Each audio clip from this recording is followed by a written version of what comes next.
Hey, have you wondered what that black mold on your plants is? Welcome to the DIY Pest Control Podcast, where you get the best info for those who want to perform their own pest control. The DIY Pest Control Podcast is brought to you by Nature Pest. Nature Pest has been providing the finest in commercial and residential integrated pest management for structural, lawns, trees, shrubs, and mosquitoes with better control and less contamination at an affordable price. For more info, visit us at naturepest.com.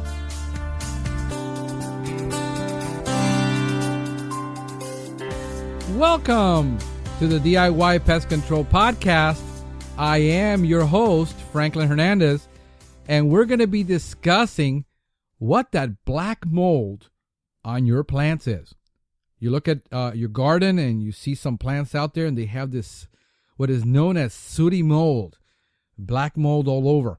Well, the reality is that a lot of people that call us with this problem think they have a fungus on their plants. And the landscaper or somebody has been treating it with a fungicide and it just doesn't go away. Well, the reason is it's not a fungus, it's a mold.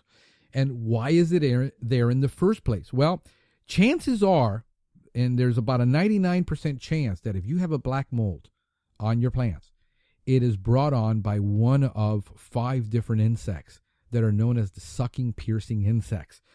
And they are whitefly, scale, mealybug, aphids, and thrips. Mainly whitefly, scale, mealybug, and aphids that cause this. And why is the mold there? Because these bugs, these insects are sucking, piercing, and they suck basically the juice out of all the leaves and the stems. And you'll sometimes, if you turn the leaf around, you'll find them in the back of the leaf. You'll find them along the stemmy area of that leaf. And these insects, when their excrement is actually a substance, a sugary substance, a glucose substance, that is known as honeydew. And what happens is a fungi grows on that sugary stuff because it has food to eat and it can actually grow and thrive. So as long as you don't take care of the insect problem, you're not going to take care of the mold. Usually the mold problem goes away on its own once you take care of that insect.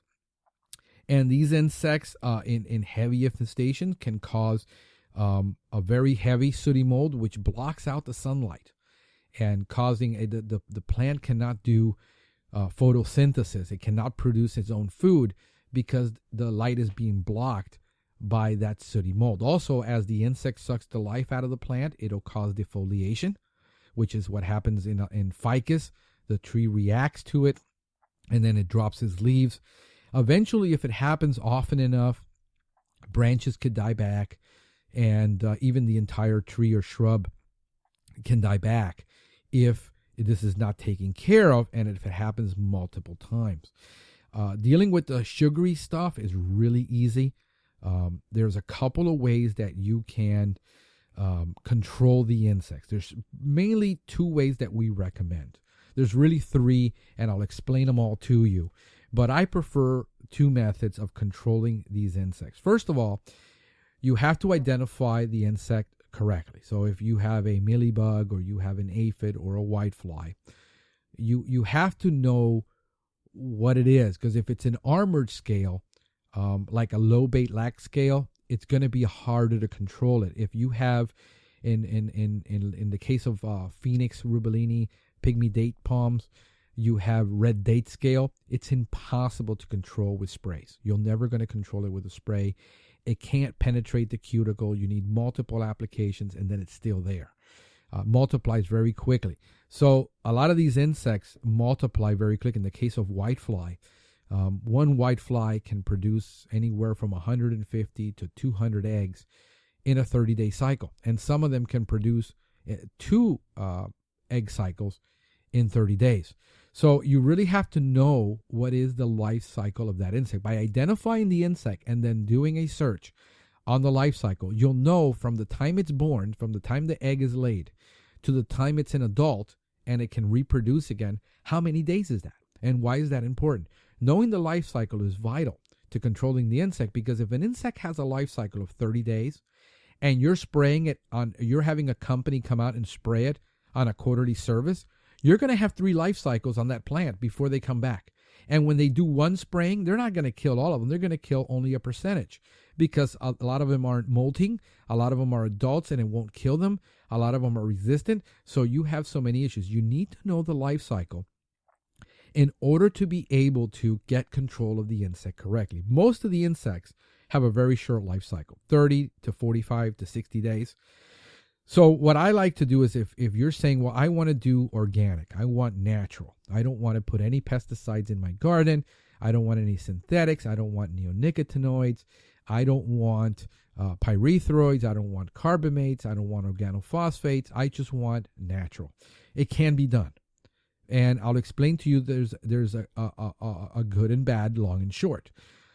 You're going to have to make multiple applications of natural products to get real control. And you will have to do it with synthetic sprays too, because one synthetic spray is not going to do it. So either way, this is why I rather go with a natural product than a synthetic like a pyrethroid or a pyrethrin, because you still need multiple applications to get control.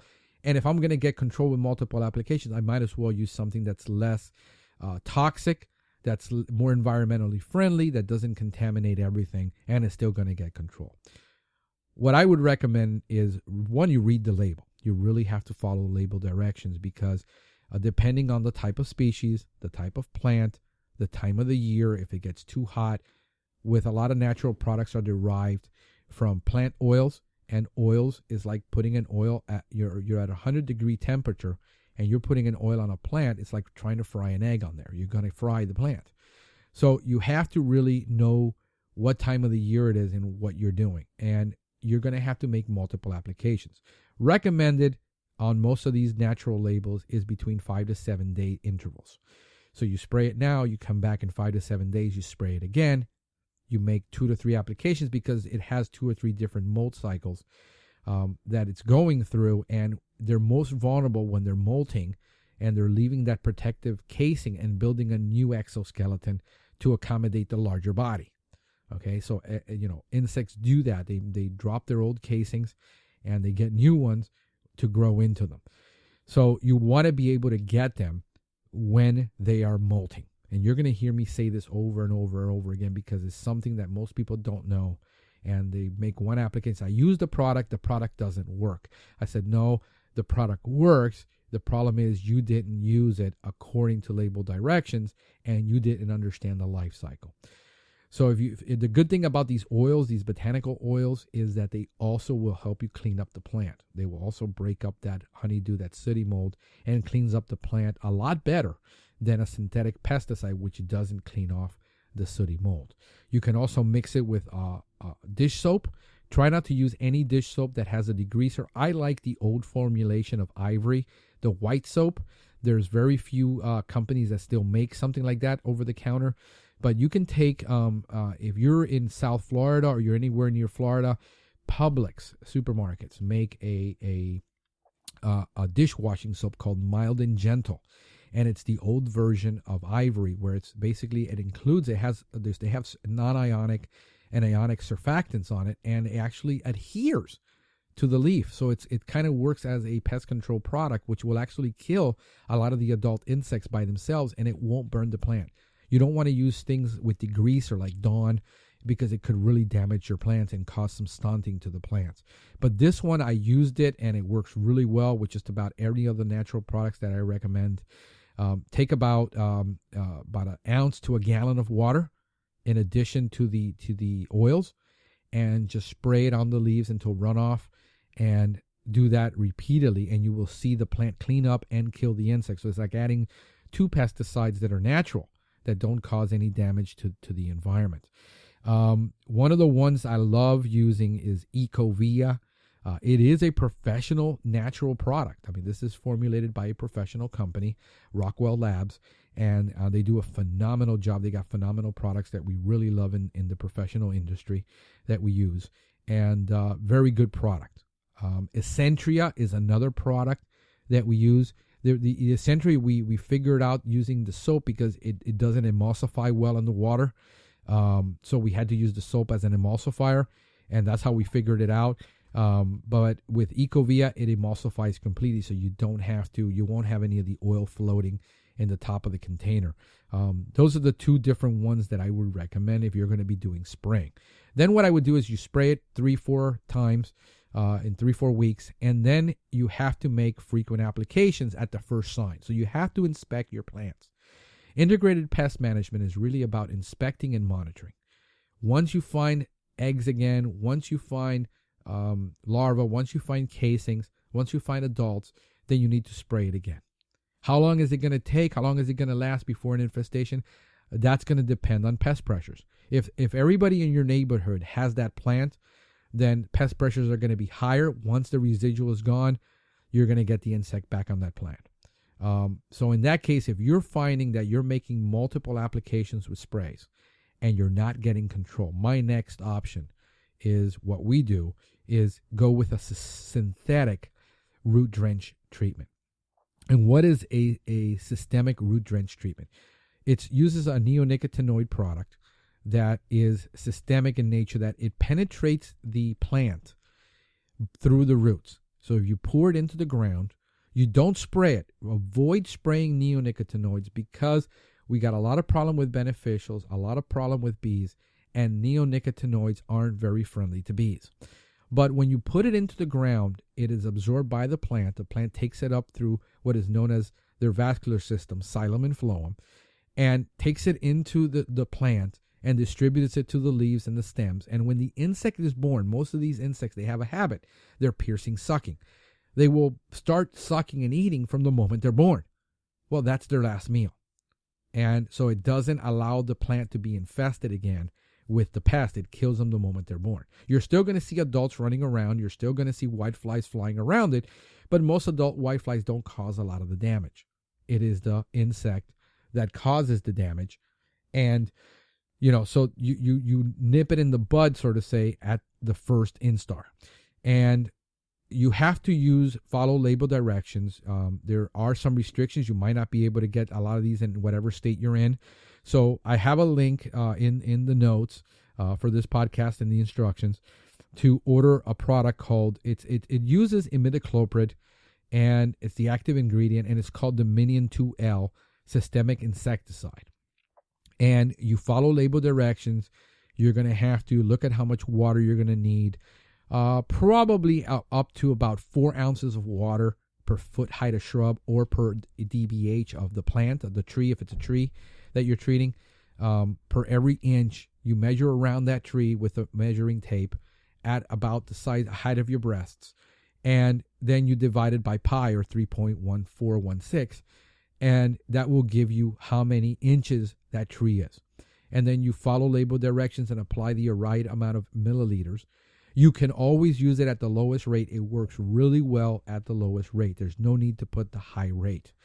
It's going to depend on the plant or the shrub how long it lasts. On average, at the lowest rate, you're going to get 9 to 12 months.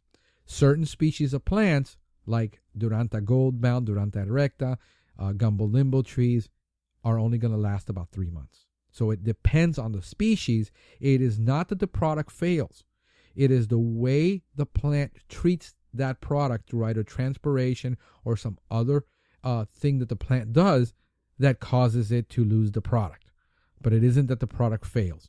And you don't need to apply it all the way out to feeder rows. It's a basal drench, so it's right around the base, within 1 to 2 inches of the base of the tree or the plant. If you have some mulch around it, is recommended you either move the mulch or you have to add more water to get that product to go down, because the mulch can absorb a lot of that chemical. So if you have 3, 4, 5, I've seen up to a foot of mulch, it's going to get a long while before that thing penetrates down into the roots. So you might have to move that mulch, move the organic matter, and then treat it, and then you'll get rid of the sooty mold that is caused by all of these types of insects.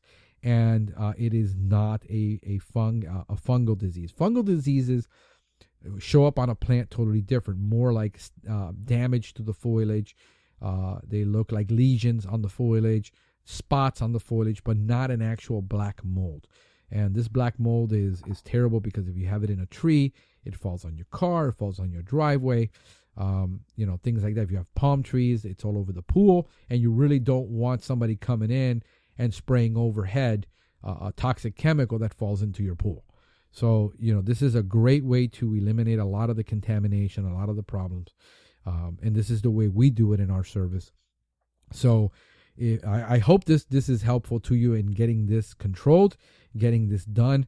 And if you need any help, that we can provide by doing this for you, you can always give us a call, 786-222-7069. If you're in the Miami-Dade in Broward area, we service all of Miami-Dade and Broward, and we'd be glad to give you a hand with this. So anything that we need, give us a call. Hey, until next time, the next podcast, just thank you for listening, and thank you for coming on our website and looking at our information. You have a great one. Thank you for listening to the DIY Pest Control Podcast. Please remember that although Franklin Hernandez is a certified and licensed pest control operator in the state of Florida, the content of this podcast is for informational purposes only.